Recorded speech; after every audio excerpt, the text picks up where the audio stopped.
This is the second time I've had the privilege to interview Billy, and we're gonna have fun today. But first, you want to say something? Oh yeah, now I want to plug a fighter friend of mine, MMA. He's one of the best fighters I've seen in years. Up and coming. He just had a fight at the MGM Grand. We're actually going to bring him into CCW in September to introduce him, maybe get him involved with the show. His name is Alan Gray. You need to check out the YouTube videos. I'm talking about Fist of Fire. He showed me a fight the other night, and it was 18 seconds. The guy was out. It's all over YouTube. Check it out, man. It's well worth it. Well worth it. I have to check it out. Okay, talk about training with Vic and Todd, and what was the experience like, and how much did they do for your career? Well, Vic pulled me in the locker room at BBW and told me, he said, same thing with Todd when I first started wrestling, I wasn't sure about what I wanted to do because the whole time I started, they were swinging chairs, it was with JC, and that's what I wanted to do. I enjoyed the violent part of it. But then Vic's like, man, you got a hidden talent that a lot of people don't have. And coming from him and Todd and the inspiration that they give me, they molded me into not only an excellent worker, but it helped me outside the wrestling ring as a human being. They're great role models, and they made me respect the business for what it's worth. You know, back in USWA days, and how Jeff Jarrett and the Moondogs and Bill Dundee and Jerry Lawler, how they built the business, it makes me respect it that much more, and to have a part in it and meet these guys and know that I can say, hey, Victor Bruiser trained me. He made me the heavyweight champion that I was because he took the time to mold me. And Todd and Bull Payne and all of them, you know, I could go on for hours about them, but they're excellent guys. And I know Todd just recently hung his boots up, and he's done, and he's stepping away, and I hate to see it because, you know, the years are catching up with the guys, and they're stopping. But I couldn't have asked for a better role model, or what's the word I'm looking for? Mentor. A mentor than I did in Vic. Like I said, in the last interview, me and Vic had our falling out because people in the business, they hate it. They see that you're doing good, and they start rumors, and they do this and do that. And they told Vic that I disrespected him, and I never got a chance to talk to him and say, hey, I never said nothing like that. I don't want you to believe me. You knew who I looked up to. We got it squashed, we moved past it. You know, I've apologized time after time that somebody else had destroyed what I built for that man. Because, you know, you idolize me. Listen, I idolized JC, I idolized Vic, I idolized Todd and Bull, because I wanted to be like them. I wanted people to say, that's Billy Black. And years from now, I want people to look back and go, that's a crazy motherfucker. You know, I remember him, he did this, and, you know, they remember him back in Kentucky from the BBW days. And Evansville, I don't think I'll ever be forgotten here because of the hot cold match. Yeah. But it all stems back to Vic and Todd making me the worker I am. What's your thoughts on Tracy Smothers? A pure legend. A pure legend. The first show I did with him was at a fair show for BBW, and my aunt actually had an NWA poster where the Southern Boys were on it, and had a sign by Tracy Smothers, and I never knew who he was. And I seen him on TV, I heard about him, but to walk in the locker room and see that man sitting across from me going, brother, here's what you need to just soft-spoken, and he knows his business, he can work, and just a joy, a joy. What's your favorite J.C. Bailey memory? Well, we talked about the mousetraps. Yeah. Man. Outside the ring or in the ring? Or both? We can do both. Okay. Well, outside the ring would probably be in the mornings when you get a gallon of milk, you set Indian style with a gallon of milk, a box of cereal, and a bowl about this big. And he would eat, and he wouldn't do nothing but watch wrestling videos. All day Saturday, that's what we did. We'd sit and he'd study. Get up, let's try this, and I'd work out with him in the living room. You know, and just, I miss him so much, man. And let's see, I got a good one for you. And Vic, if you see this, I apologize, but I gotta say it. JC and JR Simon Says, we were at a fair show and they took a plastic adult toy and put it in Vic's driver's seat. So when he sat down on it, vibrated. And we were about 8 cars away from him. And JC's like, I'm like, what are y'all laughing at? And he said, we put this thing in Vic's car. And Vic was furious. All you see was it fly over a bunch of cars and they run off. And that, I never laughed so hard in my life. I thought Vic was going to kill him. I thought he was going to kill both of them. Let's go in detail on the hot cold match, just preparing for it and start, finish. They come to me and said, hey, the 5th anniversary show, we want to do something that nobody else has ever done. And I said, let's do a hot cold match. I said, oh, well, they did that. You know, we go in the fire all the time. I was like, no, I'm talking about bareback. I'm talking about let it burn the entire show. And I'll suplex Jaden off the stage. He was, I'll do it with you. Just gung-ho, ready to go. And so we set the coals and we watched it. And the anxiety of seeing that stuff turn solid white meant that it was so hot that we had 3 thermometers in it, and every one of them was pegged out. So it was over 800 or 900 degrees. And we were working, the whole time we was working, and you can see it in the video. I hooked J-Boy to suplex him, and I told him, I said, I love you, bro. And he tapped me on the leg and said, I love you too, and we went. And as we suplexed, they ignited the coal with lighter fluid or charcoal fluid where the flames were hit us first. And we hit, J-Boy hit, bounced out, and it was burnt. First and second degree burns on his back and his arms. When I hit, I stuck. So it melted my tights to my leg, it burnt my back up from my neck to my waistline, first and second degree burns. I rolled over, the first thing I tell you is don't throw water on. Security threw a whole 5-gallon bucket of water on the skin, just rolled off. And I got up and they walked us to the back and I got my payday and I was like, I gotta go to the emergency room and get this clean because I don't want to get infected. And I was actually dating a girl that worked at the hospital at the time, which was a rat. And we went and got it cleaned, and I believe the cleaning was the worst pain because they took the brush and just scrubbed it. And it's probably the worst pain I've ever felt. And then I told her, I'm not going back to the emergency room to get cleaned. I'll take care of it at home. And I was living in Owensboro at the time. I rented a house down there. My cousin was reffing for Joe. He was doing fair shows in Kentucky and wrestling here.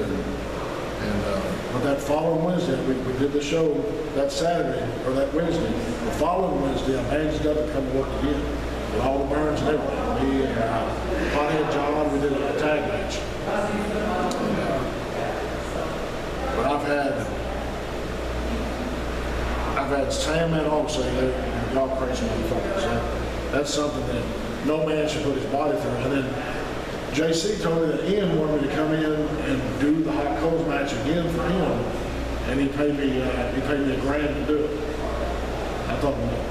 I was like, Bubba, I know that you want me to do it for you, and I'd do it, but there's no guarantee I'll forget my money. So. All right, the next question is first impressions, and I'm going to name some guys off to you. And the first one is the Sandman.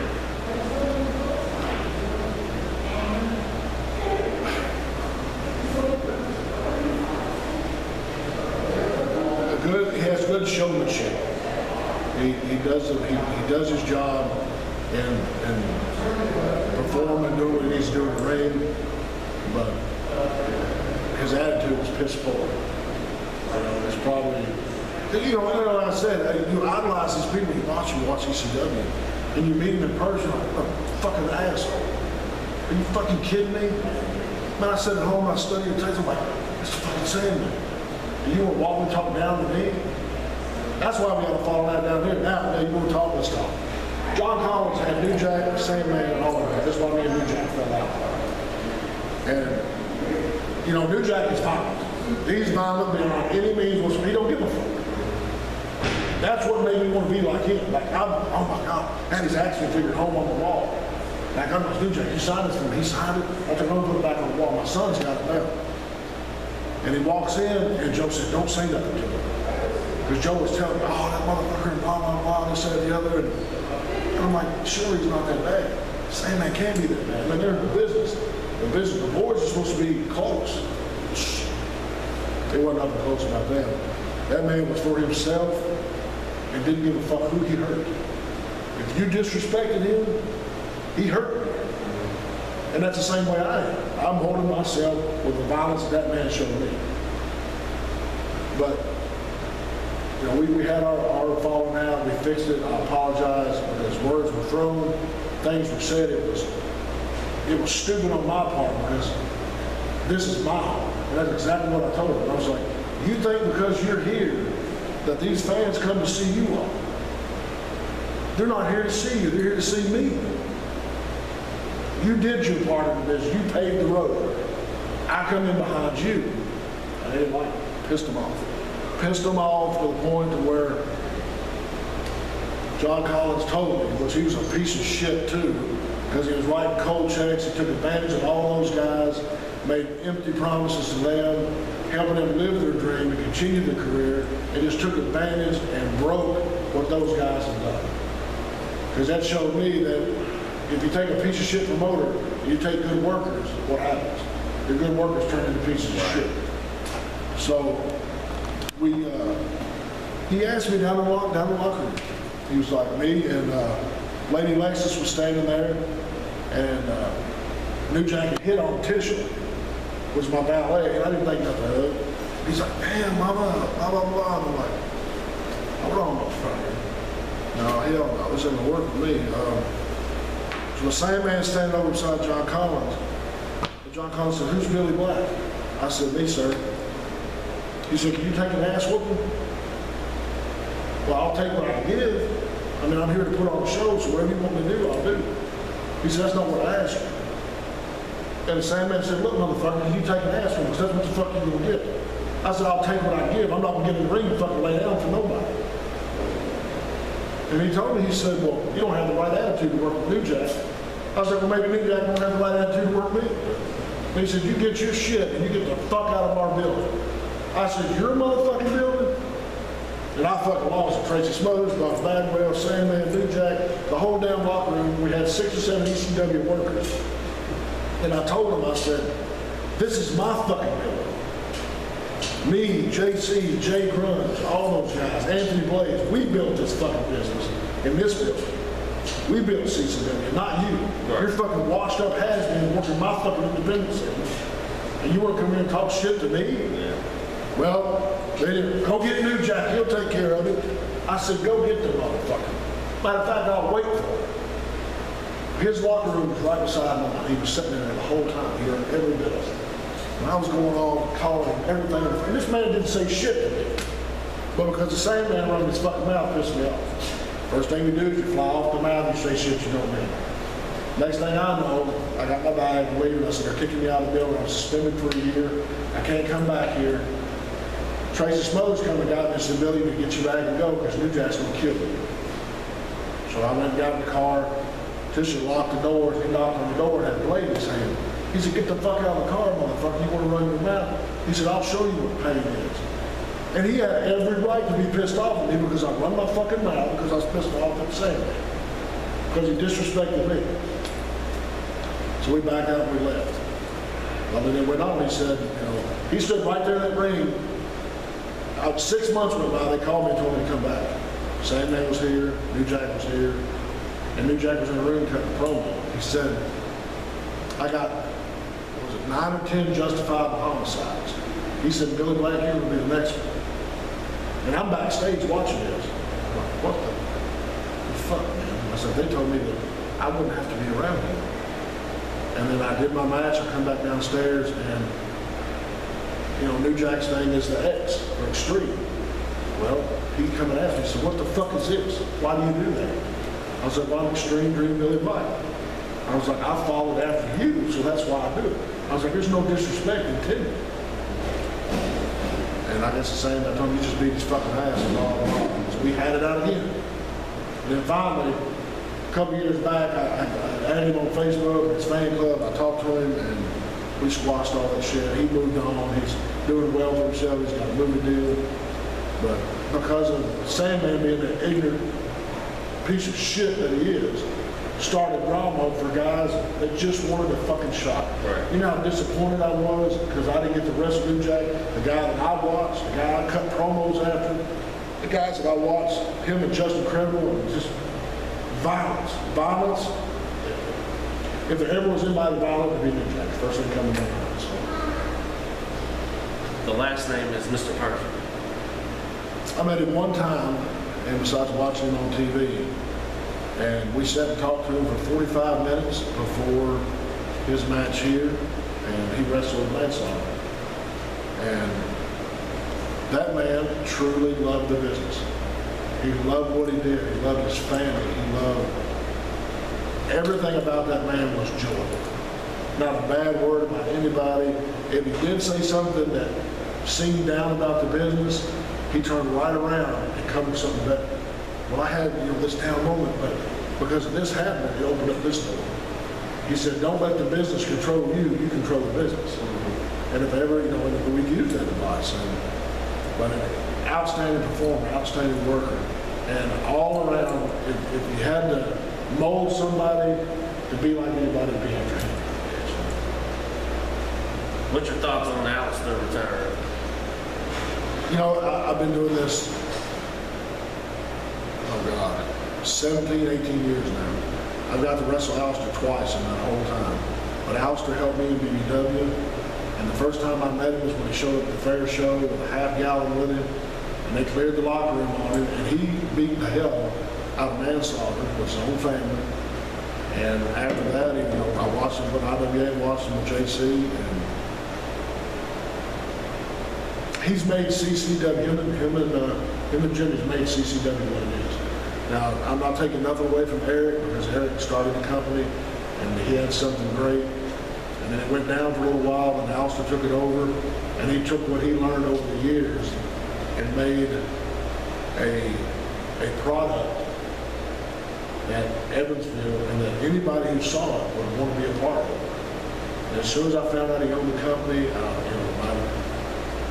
I wanted to come and work for him because I knew that CCW was going to go somewhere. And the crowds have gone from 15, 20 people to 150, 200 plus. And to have the hardest thing that any worker can do doing it that long and putting their body through what they put through, the scars, is walking out of that ring and knowing that's the last time they're going to be in. Just like when I get in the ring and I get emotional, I talk about JC. Every time I get in the ring, I think, what will Bubba do? So now I get to carry with me two of the best matches I've ever had in CCW history with Alistair Freeman. And I get to walk out to the ring and say, you know what? We did our 45-minute no barbed wire match, and it was an honor and a privilege to be able to work that man because of the history he has behind him. So I hate to see it come to an end, that's for sure. Yeah. Do you have any regrets in your career?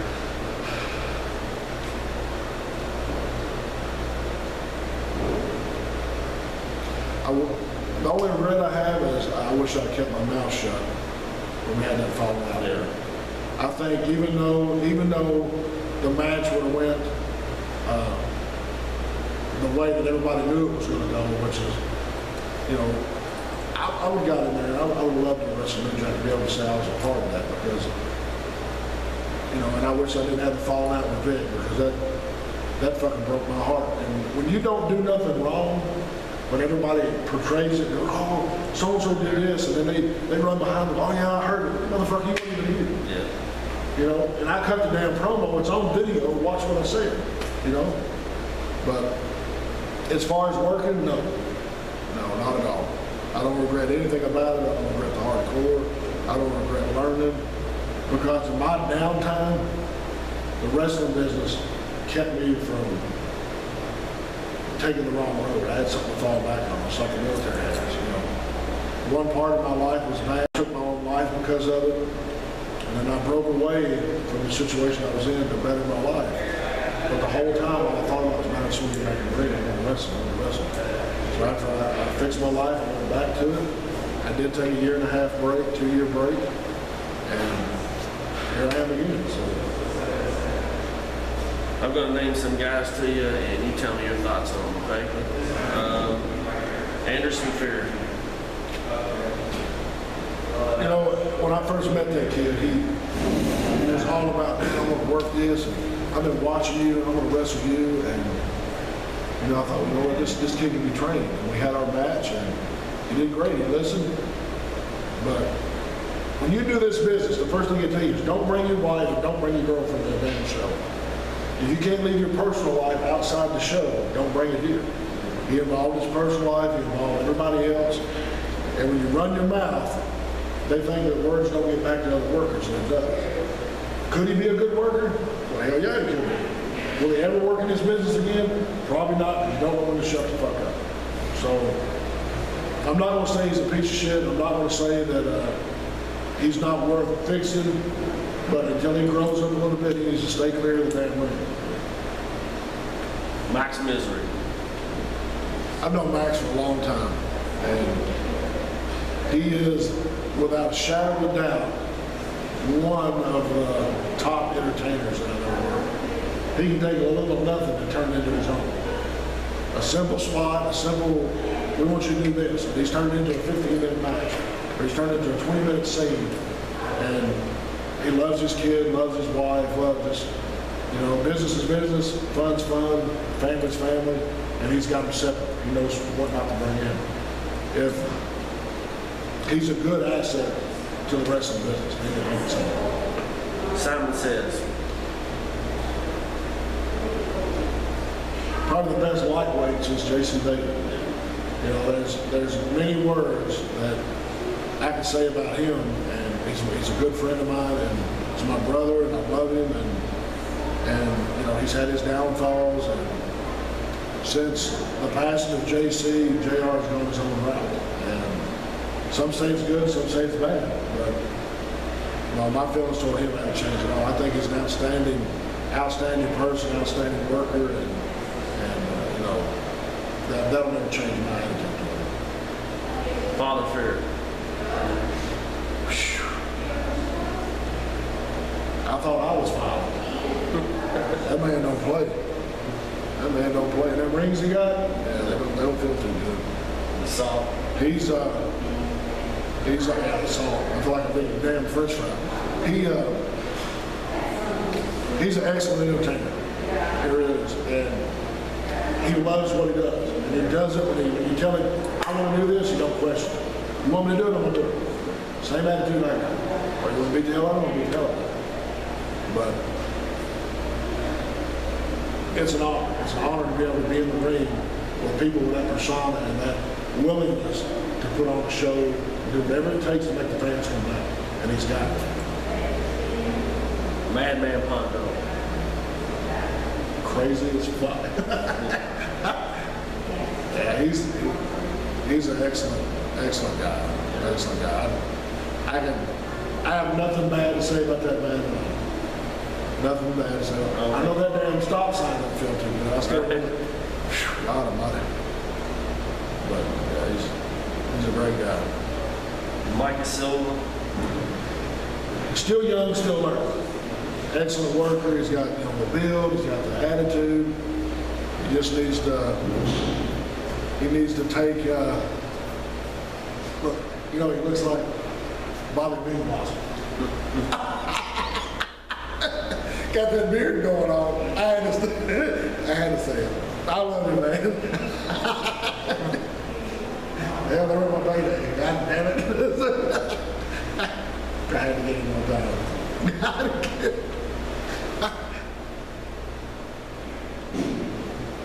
And Jordan Cage. Sorry. Jordan Cage, still young, still upcoming. Him and Mike Silva both got a lot of potential.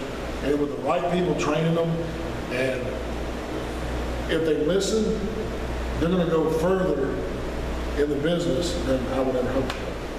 Because with Jeff Jarrett and all these guys starting these new big promotions, these younger kids have a chance to go beyond the wildest dreams if they listen. You got to crawl before you walk before you run. If your head is this big and you've been in the business a year, you're going to end up with somebody like me in the ring, you can fuck me.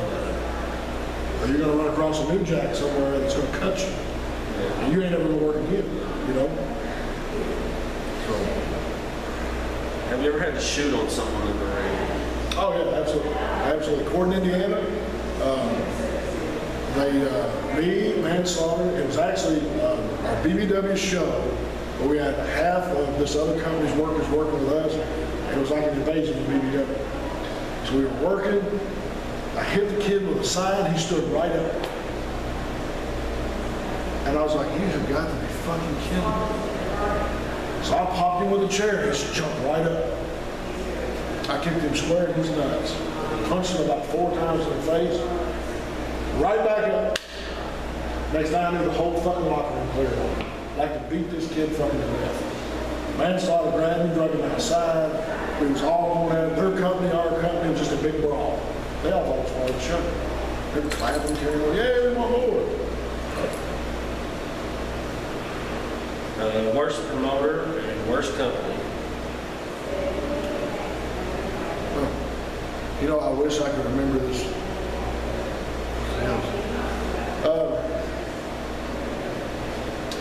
I don't know the company, but we went out and wrestled for Eric Draven years and years back. And we got there, and he's like, oh yeah, you know, he made these promises about payday, and I got my money, and it was nothing what he said.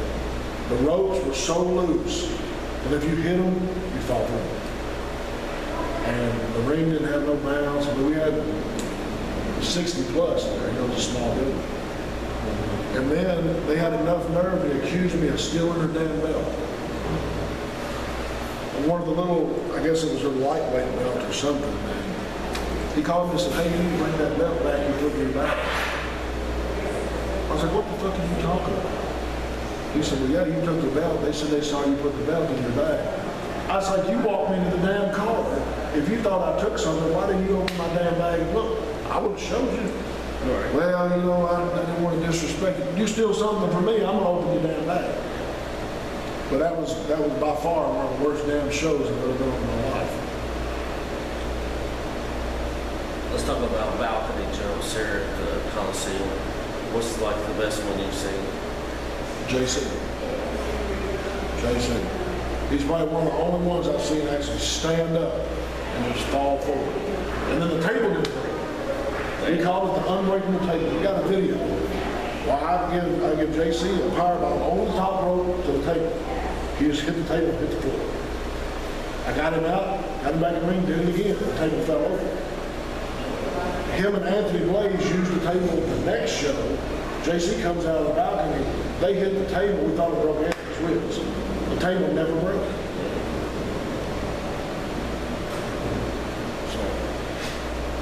JC's got the best balcony jump here. What about the stiffest weapon run that hit with? Oh my God. That would have to be that damn, you know those black cast iron skillets Grandma used to use? Yeah. JC knocked my fucking brains out of that. I had a goose egg on my forehead that big for 2 months. And he knocked my brains out of that. He said, I didn't realize it was that hard. It weighs 85 pounds. Thoughts on N-Rock? I'm back on him. You know,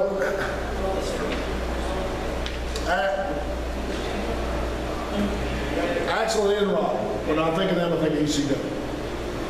And then they talk about N-Rock this, N-Rock that, and I worked for him. He allowed me to be in the King of the Death match in 2006. But not because he wanted me, he did it as a favor for JC. And then I wrestled Flash Flanagan in a thumbtack death match. And it was the second match. I lost. But Flash said, we did a curb stomp with the thumbtacks, and Flash told me, you're crazy, you did great, here's some pointers. And I listened to him and I learned from him. But to watch that man take a company and have so many entertainers, so many wrestlers, so many people who love the business, and just take advantage of them. If I say I'm gonna give you $1,000, you come in and work your ass off, and I hand you an envelope with $100 in it, don't think you should come back. But whatever hold he has on these kids and these guys that are working for him, up and moving from their homes and moving 3 states over to wrestle for Ed Rock, you better do some history. You better do some history on this guy. Because I watched JC kill himself and then Ed give him an envelope of 120, 130 bucks in it. And he cut fucking wide open, tore all to pieces. And then I watched Joe cry, my boy, my boy. You know, JC, I don't give a fuck. I want to break into business. You know, Uncle Ian, I want to work for him. That's family, man. That's family. I'm an outsider. I can't sit here and go, well, I do this, I do that, because I never got a chance to work for him. But I went to shows. I seen how they do the boys. I sat in the locker room and I heard people go the fuck off. I've heard stories, and I believe them because of the people who said, I'm not going to say their names because I don't want to disrespect them, that's I hate with them. But I've heard them say, I threatened to beat this motherfucker's ass because he didn't give me the money he owed me. I was going to beat his ass and take it. All he thought about was, I'm going to do this show. I made $7,000. I promised the boys this much, and then disappear out the fucking back door and nobody get paid. How the hell is he still running? How are these people go, oh, that's Ed Rock, I'm going to work for him. You know? So, I don't know. You know, and they say you'll never be able to change the spots on the leopard. And Joe couldn't stand it. Joe couldn't stand him. He hated the fucking air he breathed. If he could choke the life out of Ed Rock, I believe Joe would have paid to do it. Because it wasn't because of JC, that's his boy, that's his life. But because Joe had the heart and passion for the business. He knew what it took to promote. He knew what the guys put their bodies through. And we're not talking about 8 matches with, you know, your wrestling dudes. We're talking about guys with barbed wire, thumbtacks, leeches, staple guns, fire, anything you can think of that cause pain and scar their bodies up. And then they come out of the locker room and they go home with a $100 payout and they got a $3,000 doctor bill. And then this fat son of a bitch going home and he's got to pocket $7,000, $8,000 in his pocket, living it up by living off their fucking pain. You know? So it's a shame, you know, and like I said, you idolize these people, you hear the name, and then Jason said, I want to show you this video. It's Ed Rock in Japan. You know, I've watched him, and watching him work excites the fuck out of me. The headbutts, it's one of the worst chair shots I've ever taken in my fucking life. He gave me the chair shot here, and I fed around into it, and he knocked my thought, it's the hardest chair shot. I thought he fucking split my head off. And they said Ian's got the hardest chair shot I've ever filled. That ain't no fucking joke, you know? But I watched this video with JC, and I watched Ian put his hands up to keep this guy in Japan from hitting him with a chair. And then he run from it. I said, are you fucking kidding me? JC laughed his ass off. I was like, I can't believe that. You know, and to this day I can't believe it. Because you see him and scarred up, and he bled buckets and buckets of blood. It's a wonder he's even got any blood left in him. Yeah. You know, because he gives 150%. You know, as a worker, but as a promoter and an owner, he needs to hang his fucking boots up and go back to fucking work.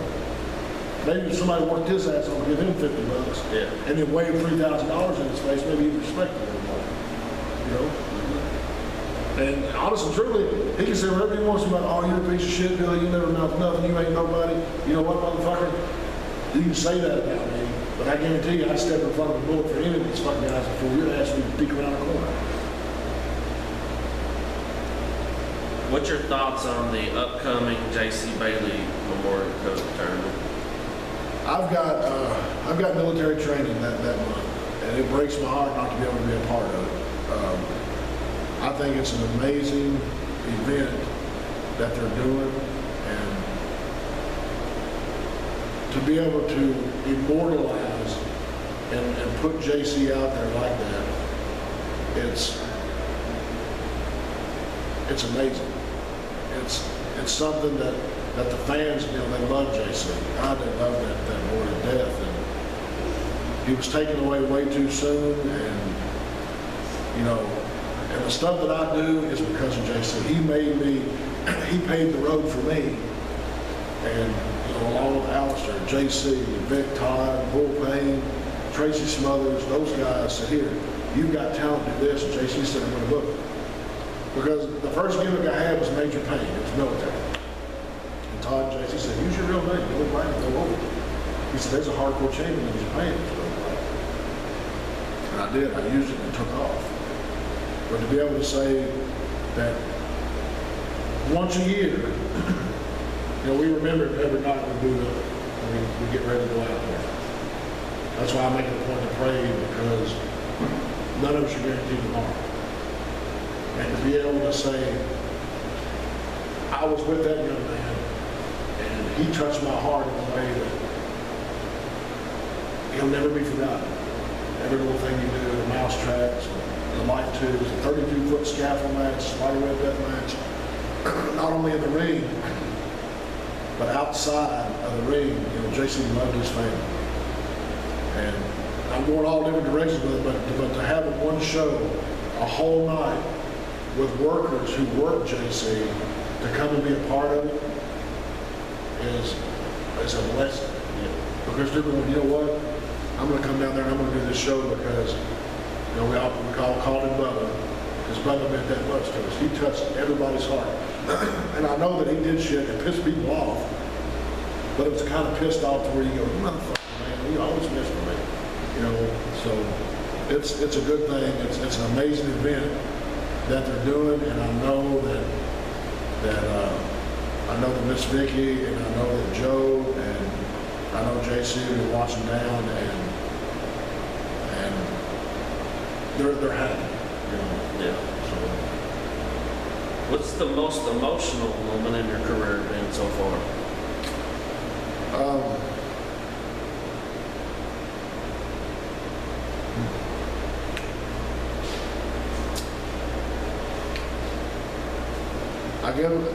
I guess it was the night that we did the inductee ceremony, where we inducted JC into the Hall of Fame.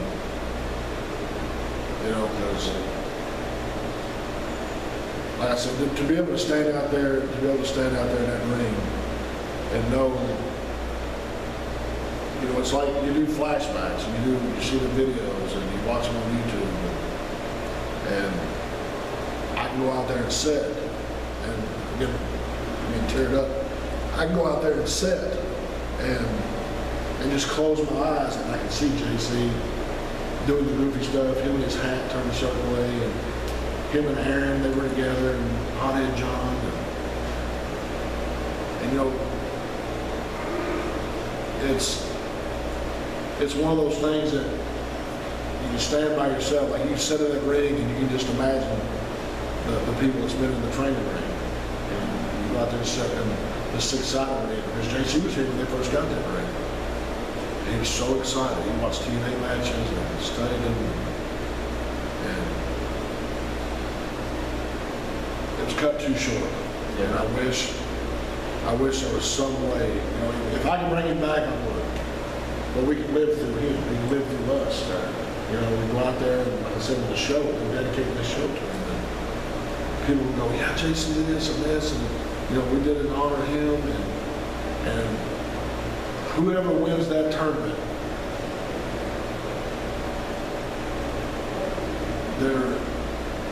all the workers in this event are top entertainers, top workers, top everything, and they love what they do just like he did. And he didn't care what he did. He put his body and life on the line. And I say life because there's not very many people out here jump 32 feet in the air and go to the ground. Right. Come through 12 tables, be knocked unconscious before you hit the ground. Hit a table, get your teeth knocked out. Get cut up, have glass, have to go to the emergency room, have shades of glass 3 inches long out of your back and legs.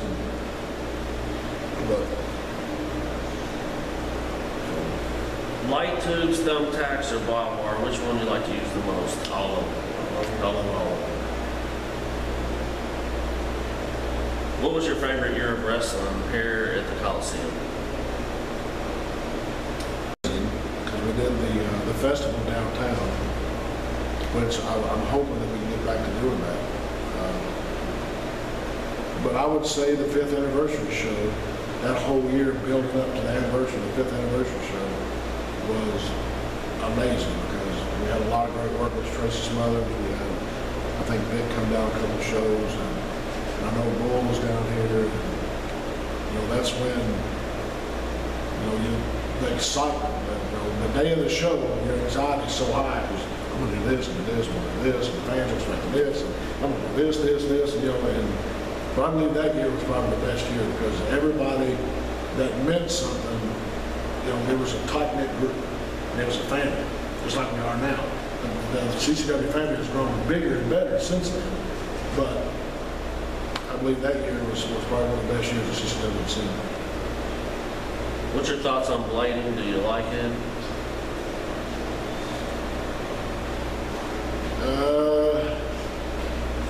Yes and no. The profession that I'm in, I can't, I work in the medical field, so I got to cover my tattoo, I got to cover everything else. So, they bring me in, they tell me, oh, show them a poster at work, and they're like, make sure you don't come back and I'll start up. We can't let you work here if you do that. I'm like, well, I don't know what to tell you. I'm going to do it. So, but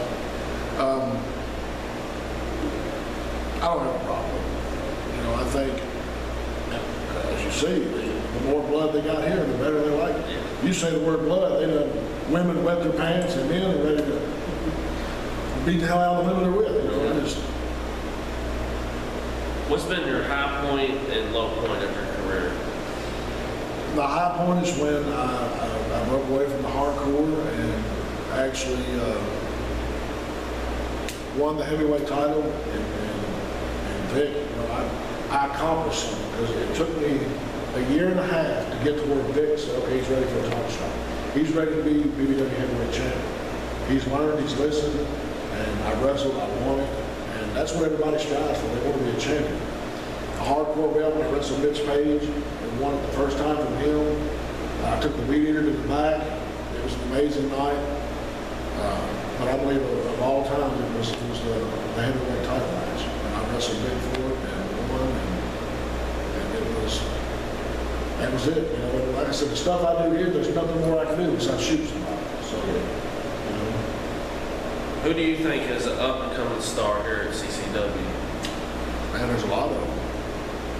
You know, Jordan Cage, look at the young kids we have. You got to forgive me because I'm horrible with names. You say, oh, the guy in the pink tights. Yeah, but CCW's got some young talent here that's going to blow the roof on this place.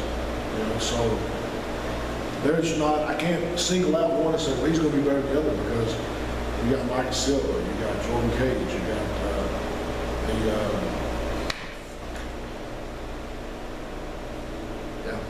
if I say him, I know him. But the lightweight division is really, really good. You know, and there's a lot of Andrew Hunter. That's what I was trying to remember. Outstanding talent. He's got talent, and he reminds me a lot of JC. That's what's good. He's got a lot of JC potential, and that kid is he's gonna blow the roof off this place. You're gonna see him outside of CCW and other places. You're gonna hear the name, and you're gonna remember it. What guys do you miss working with the most?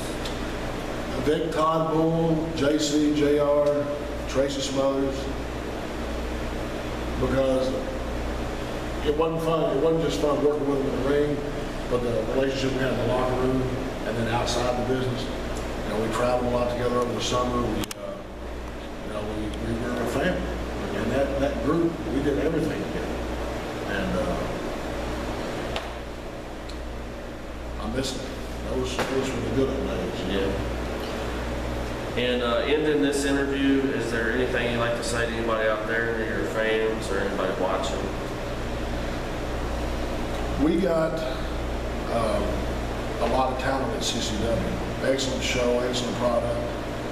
And